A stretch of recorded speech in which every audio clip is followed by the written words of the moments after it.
आपण chest lift बघणार आहोत. सरळ बसायला आणि पोश्चर करेक्शनसाठी सोपा उपाय. ओढणीची एक टोक घ्यायचं, ओढणी मोठी करायची आणि ओढणी काखेच्या रेषेत मागे ठेवायची.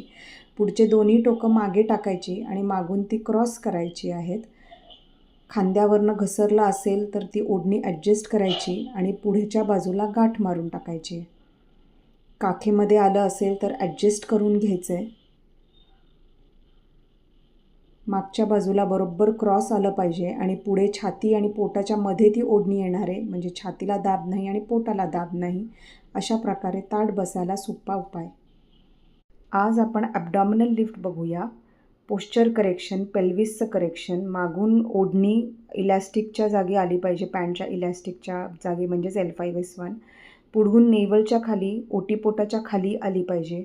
पुढे घट्ट गाठ मारायची, त्याच्याने पोट आपलं उचललं जाईल आणि मग दुसरी गाठ बांधायची आणि मागच्या बाजूला पेल्विस खालच्या दिशेने, पोट वरती पेल्विस खाली, अशी ही पेल्विसची पोझिशन झाली.